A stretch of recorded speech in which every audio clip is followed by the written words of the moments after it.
So I was lucky enough to get my hands on an early review key of the brand new VR sci-fi shooter game from Vitruvius VR called Arken Age.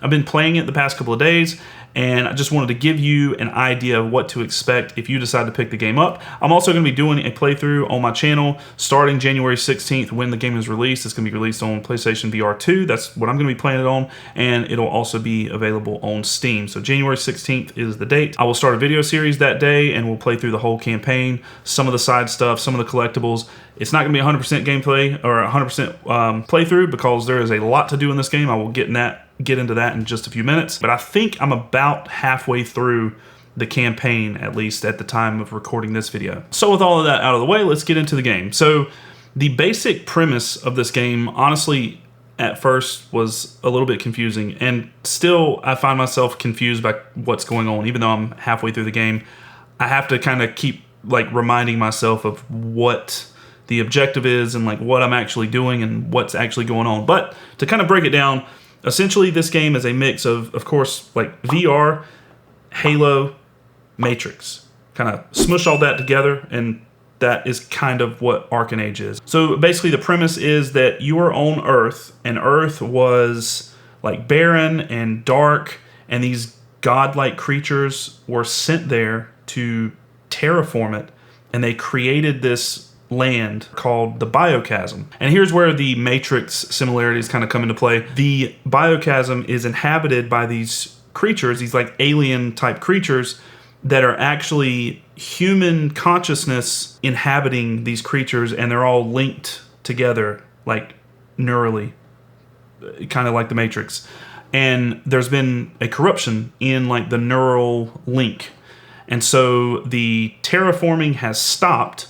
There's something going on. I guess the enemies in the game are these metallic guardian soldier alien looking things, and I guess those are the embodiment of the corruption. Well, you play someone called the Untethered. So you look like one of these alien creatures, but you are, again, a human consciousness inside this creature. But like I said, you're called the Untethered. So you're not part of this link, this neural link. So you're not corrupted. So you get sent on this mission by one of these terraforming gods called Custodian to go find the Grand Arborist. So who is the big man in charge, I guess. She's been sending messages to him trying to find out, hey, what's going on? Why is the terraforming stopped? What's up with the corruption? What's going on? She's not getting any messages back. So basically you get sent on this mission to go find him and find out what's up. If that was confusing a little bit, don't worry. I still am confused too, honestly, with 100% what's going on. And I don't know that I got that explanation actually correct. I think that that's basically what's going on. But again, there's a lot going on in this game. It's sometimes hard to follow. And you're constantly being ambushed by enemies and getting story segments thrown in there at the same time. So it's just a whole lot to take in. Now that we have the base story kind of laid out, let's talk about first the positives of this game. Right off the bat, I got to talk about the graphics. The graphics in this game are beautiful. The environments are extremely colorful and vibrant and bright. It's just a beautiful game to look at. One of my favorite things about the game so far is actually the swimming. So there haven't been any huge water levels where you're forced to swim, but every area that you go to explore, there's always these little bodies of water that you can jump into and go swimming around looking for loot. You can look for treasure chests or these things called Nara relics, which are basically these green pyramids kind of scattered out through all the levels that you have to shoot and destroy. There's creatures that will swim by, and it just feels like you're actually swimming around this huge body of water. And it's pretty neat that you can actually use your hands to swim, so it's pretty immersive, but you don't have to if you don't want to. You can go into the settings and change it to use your hands, use the control sticks, or use a combination of both, whatever you want to do. But basically, if you want to use the joysticks, you just look where you want to swim and then kind of push the joysticks that way, and it's way more fluid in my opinion. It just is a neat little addition and makes it more immersive if you want to use your hands. Next thing I like to talk about are the weapons and all the customizations you can do with that.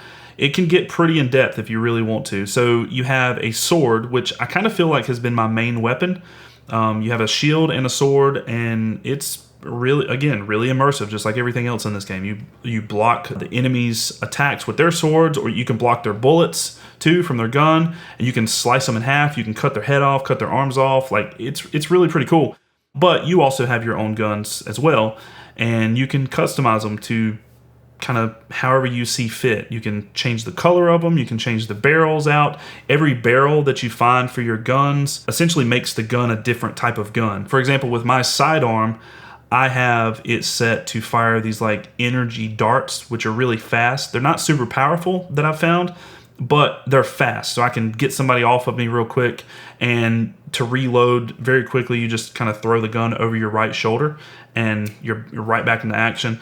My long gun that's on my back, there is a plasma barrel, which is pretty cool. You just hold the trigger down and it's like shoots this plasma beam. I upgraded, well, I say upgraded, but I changed it out to this crossbow. It basically made like a rifle crossbow. I don't really like that one, but again, there's lots of different ways you can customize the weapons. You find blueprints just kind of around the levels. You can also spray paint your guns, change them all different kind of colors, whatever you want to do. And I'm sure there's more weapons to find. I've only got 2 guns and my sword right now, but I know I've heard mention of other guns like in some of the menus and stuff like that. So I know there's more guns to find. Looking forward to getting those and trying those out and seeing what I can do with those. Another thing about this game is that there is no shortage of things to do. So basically the way progression works in Arken Age is you've got the big map that you can pull up on your tablet. That's where your map is. It shows your objectives, shows your inventory. Everything you need to know is right there on your tablet. You just pull it open and you can scroll through it and select whatever you need to. But you've got the large map, and every section is labeled, and you just make your way from section to section.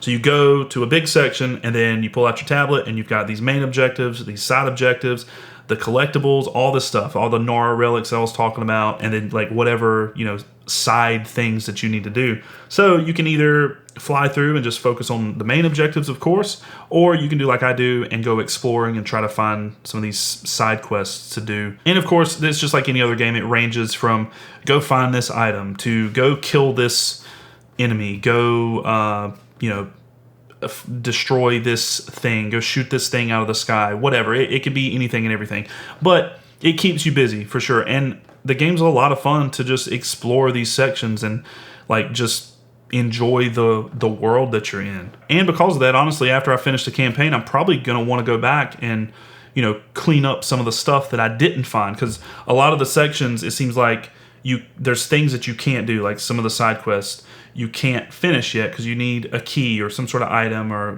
whatever. And so you got to go to the next section and then, make your way back. But you can teleport between sections, so that makes it a lot easier. There's also these terminals where you can summon waves of enemies for, certain challenges or whatever. Like if you beat it in 2 minutes, or you only use your sword, or you only use your sidearm for this challenge or whatever to kill all the enemies, you'll get prizes. And they could be anything from blueprints to customize your weapons, to keys to explore different areas, to just metal alloy, which I think I've already said is the money in the game. So now that I've just hyped up this game and how good it is, let's talk about some of the issues I have with it, because I definitely do have some issues. First and foremost, the controls at times can be very clunky, specifically when you're trying to pick up items. So from my understanding, there are 2 different ways to pick up items. You can press one of the trigger buttons and grab the item, just like pretty much like any other VR game, grab the item and like throw it over your shoulder. That's what you're supposed to do. But there's been plenty of times where I go to grab something, I'm holding the trigger, I'm grabbing it, I throw it over my shoulder, and it goes over my shoulder. It doesn't go into my inventory. I don't know. I can't figure it out. I don't know if it's with like certain items that happens. I don't know. I prefer in a VR game where you grab it and you bring it to your chest and then it's there. You just grab it and kind of throw it against your chest, and boom, it goes in your inventory. The better way to do it in this game is you can hold the other trigger button and just kind of scan your hand. Say there's a bunch of loot just sitting right there on the box or the crate or whatever, you just kind of hold the trigger and scan your hand over, and it automatically picks everything up. So that's the way I do it. You also have these hooks, which I actually kind of meant to talk about in the environment and gameplay section, because it's a lot of fun. So you have these hooks that you kind of fling out of your wrist and you can go climbing. There's these tree trunks everywhere and you can just jump, and you actually have to climb with these hooks. And it's pretty cool. It's a lot of fun. But what's really irritating is you go to flick your wrist and they just don't come out. And you can sit there and flick your wrist several times and finally it will come out. But I've had it several times where I go to flick both of my wrists and like one of them will come out, but the other one won't. And so I'm flicking the other wrist And this one, this one over here is like on a timer. So if you don't do anything with it, it'll go away. So you have to redeploy it. But this one's not working. It gets really irritating. It hasn't happened a lot, but when it does happen, it just completely kills the immersiveness in the game, because the game is insanely immersive with everything you can do in it, and it just completely kills the mood. It like takes you out of the zone. It just completely kills your momentum, I guess is what I'm trying to say. Also, another thing, let's talk about the combat. So I think I already mentioned that the combat is pretty cool. You have a sword and you can dismember them. You can cut their head off, cut them in half, cut their arms off. The guns are pretty cool. You can customize your weapons. However, I will say that the combat itself can get repetitive. It does feel very repetitive at times, because most of the enemies are pretty much the same. Like they have a formula. They will shoot you if you're far away, and you can block with the shield, or you can dodge, or whatever. They'll shoot you, but then when you get close, or they get close, they go to sword and shield. So essentially, most of my battles, at least, have just been like charging, full speed ahead to get close to them. Pull out the sword and shield, block, swipe, block, swipe, block, swipe, rinse and repeat. That's what most of my battles have been. At this point that I've been playing, I have not encountered any boss fights or really anything like different or unique. Every now and then an enemy will do some sort of like scorpion thing for Mortal Kombat. They'll literally say like, get over here, or they say, come here, or come over here, or something like that. It's straight out of Mortal Kombat, it sounds like. And they will shoot something out of their hand, and it's like a big vine, just like Scorpion, and they'll pull you. Get back here. Oh, whoa! He pulled a Scorpion! He even said it! Get over here! You can cut it with the sword. I timed it one time just perfect. I cut the thing as I was flying through the air, and then came down with the sword attack and took the guy out in one hit. It's pretty cool to do that. Sometimes they'll stick the things like in the ground, and they'll attach you, and they're like, stay right there, or something like that. And you have to cut them with the sword. So you do have things like that kind of spice it up a little bit. But like I said, for the most part, it is block, swipe, block, swipe, block, swipe. I mean, you could go in like guns blazing and just have a gun battle with all of them. But what I've found is the guns are not nearly as powerful as the sword. I don't know if I'm doing something wrong, but I feel like I can take most of them out in just a couple of swipes.